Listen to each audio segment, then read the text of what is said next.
karena itu bahasa saya bahasa toleransi. Bagi saya seperti ini saja, menghapus mahasiswa baru yang ada di semester 7 khususnya seperti itu. Karena waktu kemarin PPL saya ada yang tidak kenal dengan saya. Gitu. Padahal saya di semester 7 itu jadi artis tanpa produser. Gitu. Itu Pak. Menghapus mahasiswa baru yang ada di semester 7 dengan catatan harus ada pengumuman Pak di depan akademik. Karena kalau tidak ada, hanya tidak diluluskan, mahasiswa yang goib tetap masuk. Karena pengumuman tersebut datang pada akhir wisuda. Itu. Siap. Yang kedua, terkait mekanisme keuangan khususnya BEM. Sebelum Pak Ahmadi kan ketua, jadi ketua, tadi saya dapat informasi bahwa Pak Ahmadi dulu operator. Dulu itu uang BEM berapa Pak? Itu yang saya tanyakan.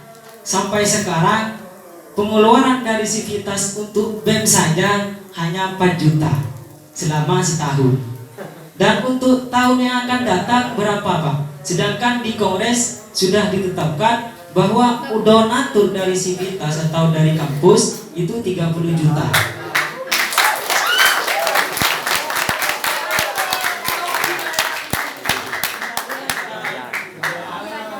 Intinya Pak, kalau bayar uang keluar, kalau rutin bayar uang keluar, SPP. Nah, Pak Ahmadi, ini menarik sekali Pak Ahmadi, Pak. Tentang masalah mahasiswa goib ini, Pak Ahmadi. Menghapus mahasiswa goib, bagaimana Pak Ahmadi? Siap ya Pak Ahmadi. Ini kita sudah merancang yang namanya adalah perpanjangan semester Pak Mukim ya. Nah, jadi ketika transaksi akademik tidak mencukupi, maka harus melakukan perpanjangan studi. Baik itu istilahnya SP, semester pendek, atau perpanjangan studi. Nah ini solusinya. Misal Rohman tidak aktif di semester 5, maka harus diselesaikan dengan semester pendek atau perpanjangan studi. Itu solusinya nanti. Sampai menghasilkan nilai yang tertera pada KHS yang menjadi persyaratan PPL, KKN sampai sidang skripsi. Jadi artinya ada semester 9, 10 sampai seterusnya. Iya, harus dilakukan. Baru kita akan menghapus atau meng-DO ketika sudah mencapai 14 semester atau sekitar 8 tahun. Itu kampus wajib menghapus.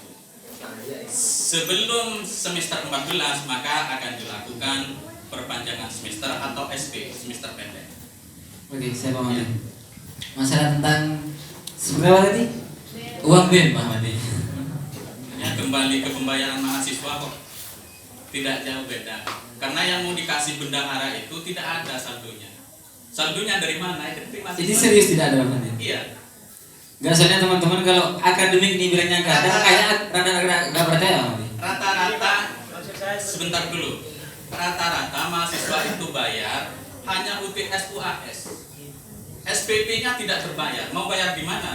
Mau mengeluarkan uang dari mana itu untuk BEM? Ya. Oke, jadi kembali membayar Pak Ahmadi. Ada lagi? Ini Pak, maksudnya anggaran untuk BEM Pak. Saya bincang-bincang dengan mahasiswa luar. Kalau di STKIP itu per tahun itu 9 juta Pak, anggaran untuk BEM. Tapi untuk STAN media ini belum jelas Pak. Terus semesternya ini. Baik. Kembali lagi ke itu sebenarnya. Karena rata-rata pembayaran dosen, gaji dosen, kemudian kembali ke pembayaran mahasiswa tadi. Kalau kita mau ngecek, ini untuk si akad kita akan tampilkan nanti. Mahasiswa punya tanggungan berapa, sampean bisa cek ke teman-temannya. Coba buka si akadnya punya tanggungan berapa, bisa dicek nanti. Karena rata-rata yang terbayar hanya UTS, UAS, dan registrasi. Ada kalau kita persentasekan 20% atau 30% yang full bayar SPP. Siapa? Ya. Berarti untuk BEM yang akan datang tidak mempunyai anggaran. Risma, ingat? Tidak. Kita harus menjadi yang terbaik lagi. Kita harus menjadi perusahaan. Tidak masalah. Sesuai dengan Cek. kebutuhan. Masalah itu sudah. Please. Masalah itu sudah Lihat.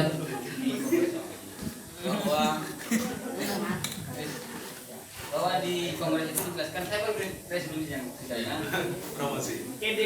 tidak Mek. cek Please. jadi Pakai. please. Sebenarnya itu sudah diatur di Kongres Ahmadi. Saya selaku presidium sidang pada kemarinnya lagi itu untuk BEM dan Ormawa kampus ya, itu dianggarkan 30 juta dalam satu periode. Kira-kira bisa disetujui ya? Itu ada artinya dapat dari mana? Di Kongres kemarin, Kongres. Kongres. Ada di statuta, ya. Saya boleh jawab. Ya. Silakan.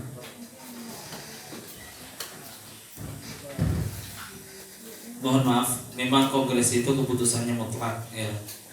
Sebenarnya mahasiswa bisa menggali informasi sebelum melaksanakan, apalagi berkenaan dengan keuangan di kongres. Sehingga sebelum memutuskan di kongres itu ngintip dulu di keuangan kampus, anggarannya dari mana, sehingga nanti jelas di situ. Jangan hanya mematok begitu kan ya, tanpa referensi jelas. Maka kongres saya dulu pada tahun 2008 kongres itu untuk masuk keuangan kampus itu tidak hanya uang dari perguruan tinggi, maka di situ ada donatur dan juga sumbangan-sumbangan lain yang sah secara hukum dan tidak riba. Ya, itu disepakati. Maka dari itu pada waktu itu kita ada beberapa cara